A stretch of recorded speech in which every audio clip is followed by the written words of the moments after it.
আজি বিহাৰৰ গয়া জিলাৰ এজন ব্যক্তিৰ নামত এনজিঅ'টো অসমত কেলে চলাবলগীয়া হ'ল নিশ্চয় প্ৰশ্নবোধক দশৰথ মাঝি কোন যিসকলে নাজানে সেইসকলে ভাবে আপুনি এই ফাউণ্ডেশ্যনটো আপোনাৰ ককা আজু ককাৰ নামত খুলিছে নেকি এনেকেও ভাবে বহুতে এই কাৰণে স্পষ্ট কৰি দিব বিচাৰো বিহাৰৰ এটা একদম পিছপৰা শ্ৰেণীৰ এজন ব্যক্তিৰ নাম যাৰ নাম হৈছে দশৰথ মাঝি আৰু সবেই জানে ইতিমধ্যে তেওঁৰ নামত বলিউডৰ পৰা এটা মুভিও বনিছে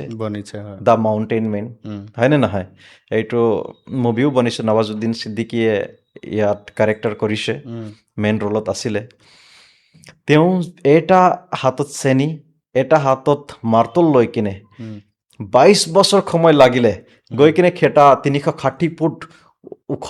পাহাৰ 210 মিটাৰ লম্বা পাহাৰ গম পালে নাই এইটো খিলৰ পাহাৰ তাৰ পৰা আপ ডাউন কৰিবৰ কাৰণে কোনো মানুহে নোৱাৰে যদি সেই পাহাৰৰ পৰা ঘূৰি যাবলৈ হ'লে মানে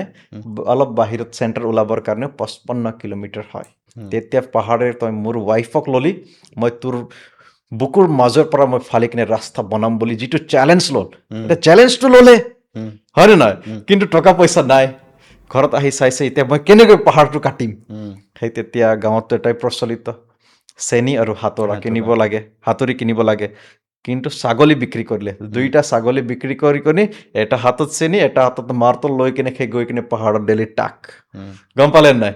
ডেইলি মাৰে চবেই ভাবে আৰে দশৰথ তই পাগল হলি